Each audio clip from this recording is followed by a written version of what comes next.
Good novatos, thanks again for tuning in to yet another video. Infamous here, coming at you live from San Jose, California. We're going to be looking at my Lowrider S. This is just a walk around video. I'm not sure if you guys have been following the channel, but this is what she looks like. I have a couple modifications on the bike. As you can see, I also made this this vinyl at home, designed it myself, and put it on myself. Yeah, just like everything else on the bike, I installed everything you see here. Everything has been installed, and I have videos on all the installations on the channel. I also have the tune installation video too. If you guys were wondering if you guys could do that yourselves, yes you can. It doesn't take too long. It takes about maybe 5 or 10 minutes. It takes that long, and it's programmed. It's a pre-mapped from Harley-Davidson Screaming Eagle. It's a stage 1. You can find that. I have the video. So everything you see on this bike has been done by me. And if you guys have seen some of my videos, I don't have a garage. I don't have a fancy lift, jack, anything. This is all done with basic tools. You don't need a compressor. You don't need an impact drill or anything like that. You could do this all at home. So let's go ahead and do a quick walk around. Where should we start? Should we start at the front and then work ourselves to the back? Yeah. So as you can see, this is the Road Warrior fairing. I don't know if you guys could tell, but this is actually a modified windshield. I have a tint on the windshield, and I also cut the windshield.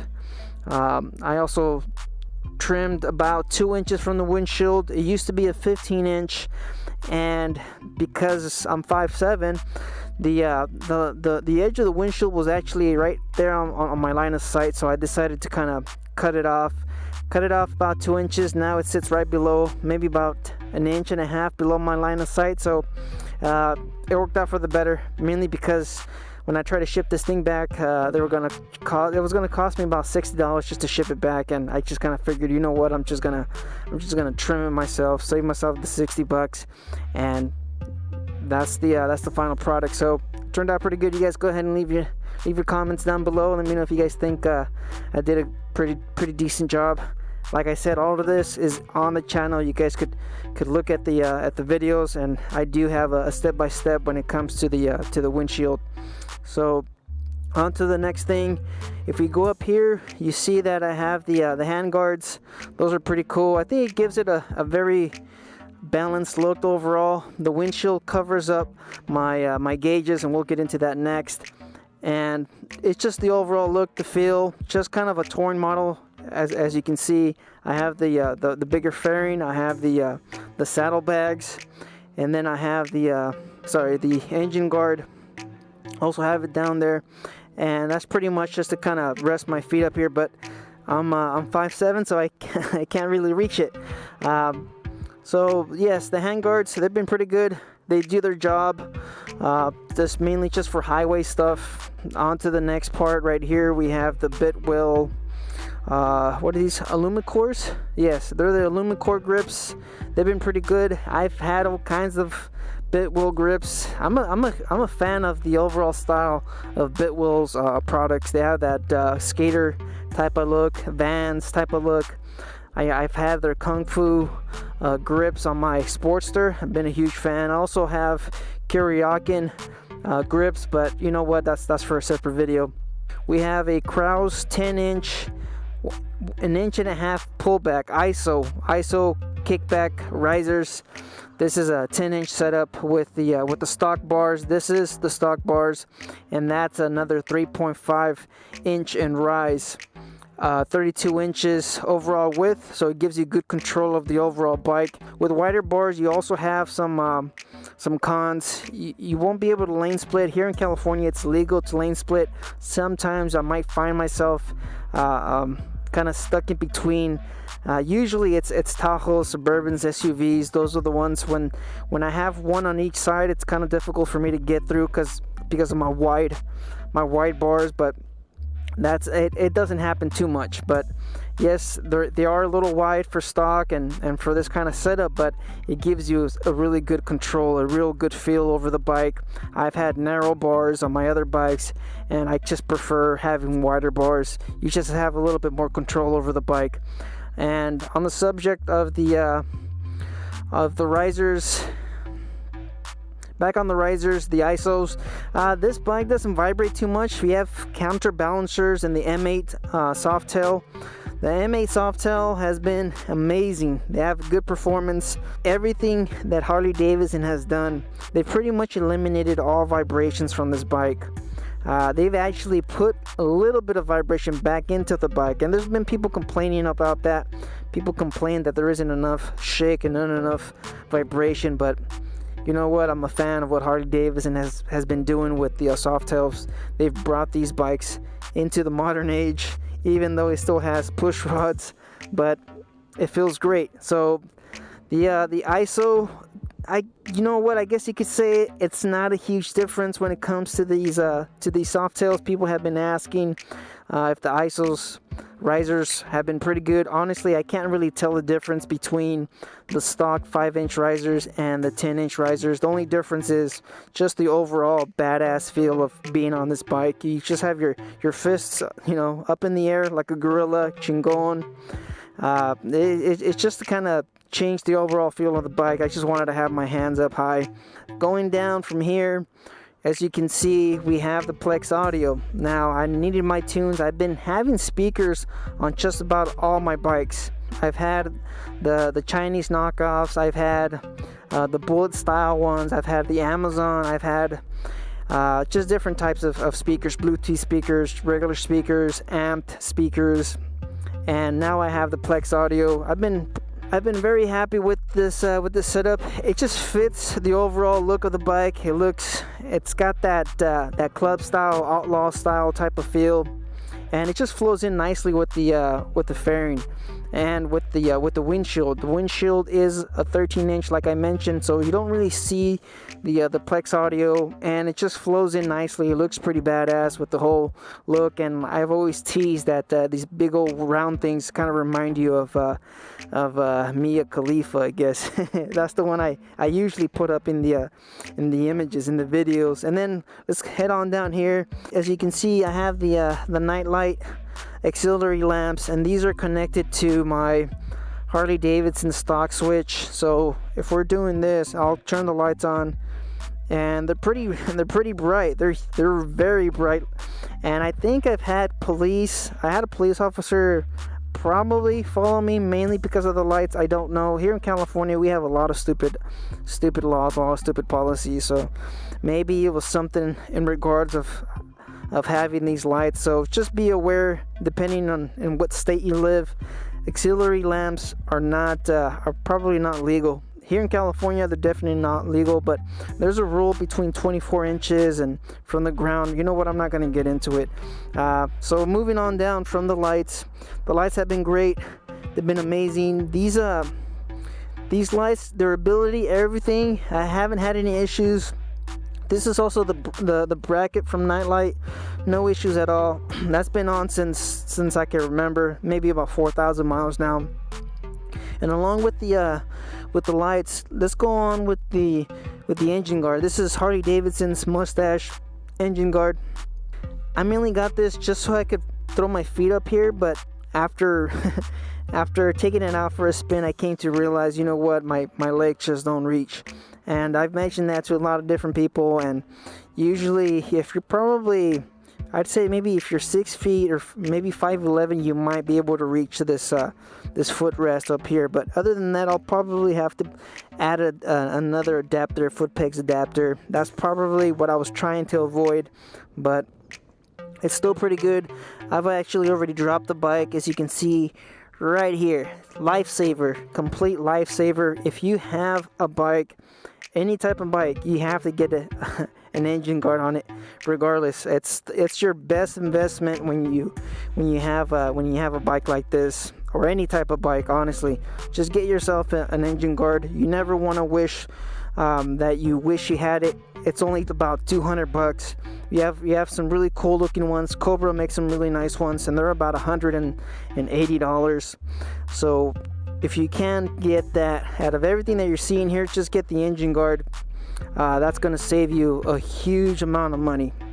If it wasn't for the engine guard, I would have damaged my foot pegs probably my air filter, maybe my tank, definitely my grips and my saddlebags. All of that would have been damaged in the fall, and it just would have been a disaster. So I am grateful, I am thankful for having the engine guard.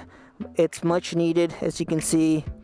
That's how she turned out. So instead of having it across the whole side of the bike, now it's only just right here. So if anything, like I said, anything that you take from this video, get yourself the engine guard. Moving on to the towards the rear of the bike, we have the Trask air filter. Now I have reviews, I have installations, like I said, for all of this stuff, and the reason why I went with this style, I just like this style. This reminds me of my days with muscle cars, having the top, the tall intakes, all that stuff.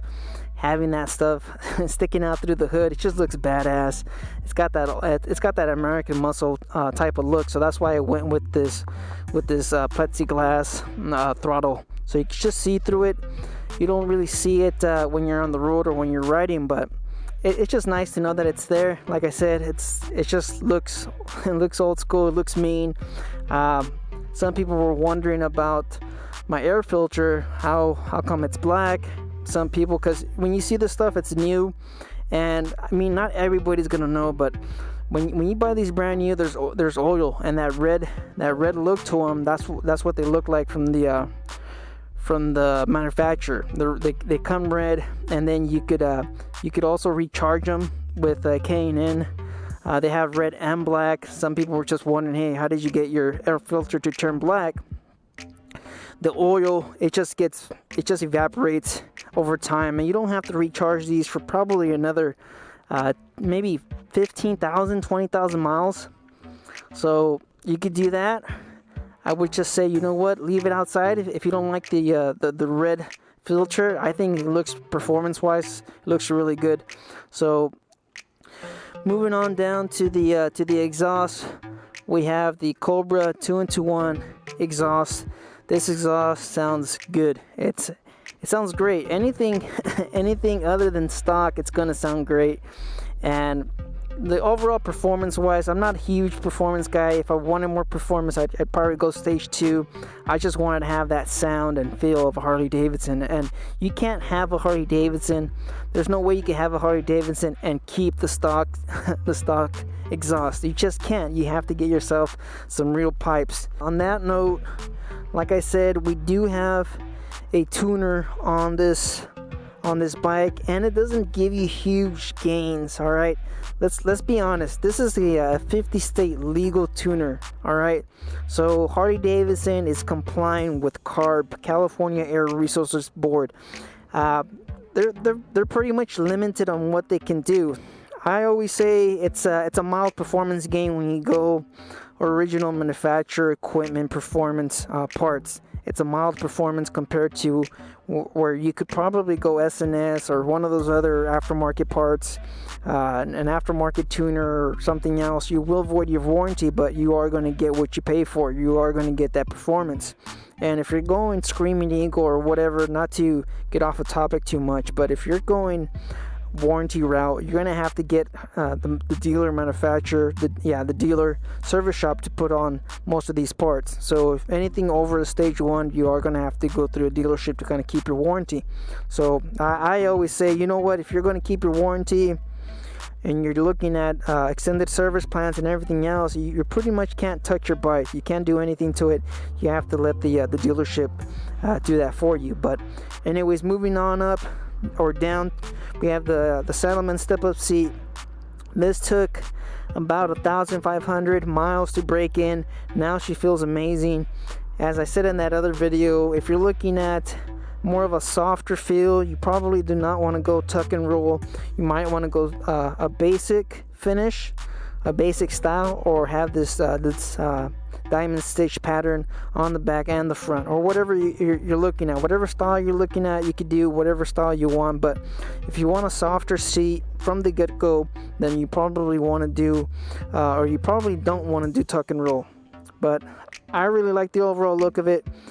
My dad had a van with this style. All of the interior, the whole upholstery. My dad had this on his van. It was a Chevy van, and so that just kind of reminds me of what is that? The 80s or the 90s? I think it's the 90s, or who knows. Anyways, moving on down to the saddlebags. These are the Leather Pros V3s. These are not the easy mounts. These have been probably my most utilized aftermarket part on the bike. I use these every day, every time. I like how they look. There's been a lot of mixed reception on the saddlebags. A lot of different reactions to the saddlebags. I have family that absolutely hate them, but I've been using saddlebags for many years now. I've had them on my Sportster. That's right, saddlebags on the Sportster. I had them on my other bikes. I've just enjoyed saddlebags ever since I started using them. I just can't live without them. I put in all kinds of different things, like I said, extra layers, my lunch bag, my Yeti, my drinks. A lot of the times, like I said, I do go to the grocery store, and I do pick up groceries. Yes, obviously. So one thing that I forgot to mention, going back towards the front, I do have as you can see, my relocated gauges. These were also simple to install. This one, I don't know. I mean, it just depends on a person's taste. It depends on what you're looking for. But I made this block-off plate out of plexiglass. So, like I said, I have a video on everything. And there's a couple other different styles. I'm not going to get into it, but I have videos on what you could do. So I do like seeing them. I haven't had any speeding tickets or anything. That's mainly because I have my gauges up here. Before I relocated the gauges, I kept on looking down, and it just kind of became annoying because I like to see how fast I'm going. I don't want to get pulled over by the cops, especially since I do have the exhaust on the other side. But I do have a 50 stake legal tuner, so you know what, that's besides the fact anyways. But yes, I do like having them up here. I like to be able to see how fast I'm going, and I think it looks pretty good. You don't see them from this side, like I've always mentioned. You can't notice them, but you do see them when you're up here. And on that note of forgetting some of the modifications, I also have a custom dynamics turn signal light over here, and I do like these. They look badass. You have that LED ring in the front when you're not using the amber lights, and the amber lights are on the inside. So here, let's turn this on real quick. So that looks freaking awesome. Imagine that at night. They're super bright, so it gives you a little bit of extra light. And then I also have the auxiliary lamp, so all of it looks pretty cool. As you can see, it looks very nice. And the LEDs match the Daymaker. When it comes to the LEDs, you're just more visible, just in case. You never know. People, you guys know, people are on their phones. They're not paying attention. They're trying to multitask when a lot of them, they just can't multitask. So on the LEDs in the front, I also have LEDs in the back. I have alloy art LEDs over here. So these did have a couple concerns. I did have a few issues, and these are not the ones that are meant for the lowrider. A lot of the parts that you see on my bike are not meant for the lowrider S. I'd say everything except for the fairing. It's not meant for the lowrider. I got all of these parts sometime in February and March. So when it was first released, a lot of the aftermarket parts were not ready for this bike. But most of the parts that you see on the bike are for a street bob and a lowrider. In case you guys are wondering, if you guys have a 2021 and you guys are wondering, hey, which ones are going to fit my bike, or you're having a hard time finding something that fits your bike, a lot of the parts on my bike are meant for a lowrider and they're meant for a street bob. So just in case you guys could know, these alloy arts, I think they're meant for a fat bob. So that's probably the reason why those don't fit. And as you can see at the back, the final modification. I also have the foot pegs, but yeah, I'm not gonna mention that. Those are the Flo-Motorsport, in case you guys were wondering. And for the last part, as you can see, I have a lay-down license plate. That's also Custom Dynamics. No, I think it's Kuryakin. Yes, it's Kuryakin lay-down license plate.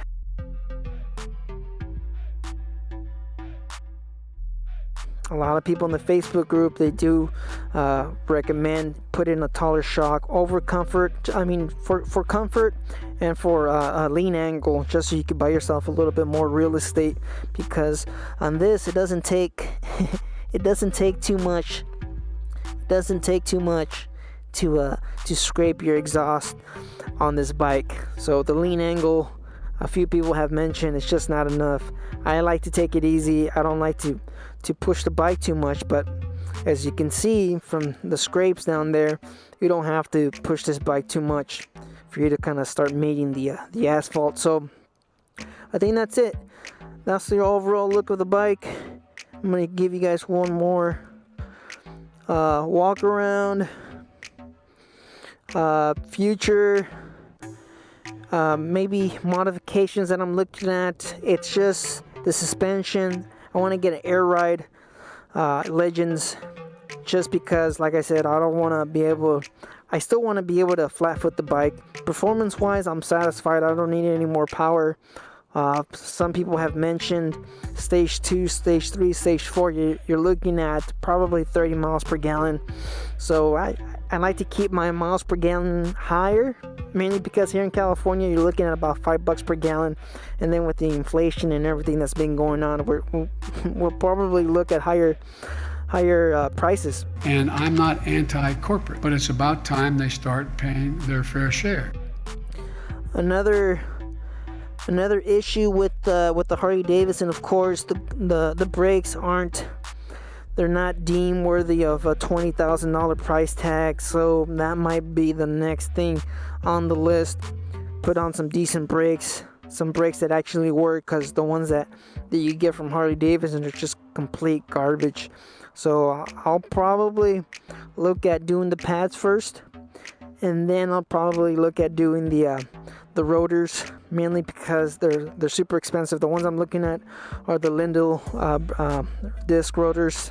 I'm looking at those, so we're just gonna have to balance the whole project between those two, because air suspension, you're looking at $1,600, and then for just front brakes, front rotors on this bike, you're looking at about $1,000, probably at $1,000.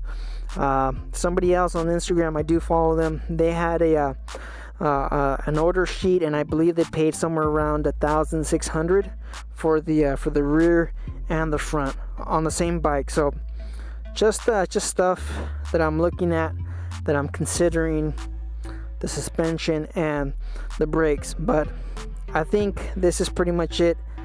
This bike is pretty much complete. You guys go ahead and leave your comments down below. Let me know what you guys are doing to your bike. I'm always on the Facebook group. I don't really say much.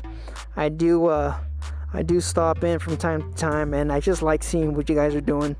Some of you guys have some killer paint jobs. Some of you guys have the FXRT fairing on this. Some of you guys have different saddlebags. Some of you guys can do so many different styles with this bike. I've seen track racers. I've seen more of a touring setup with the forward controls. Just the parts, is the aftermarket is just endless. You could do anything with this bike. JP Cycles, they also did an amazing track type of build. But anyways, you guys just stay out there, stay safe. Don't believe everything you read. Life's a risk. Get out there and ride. Later.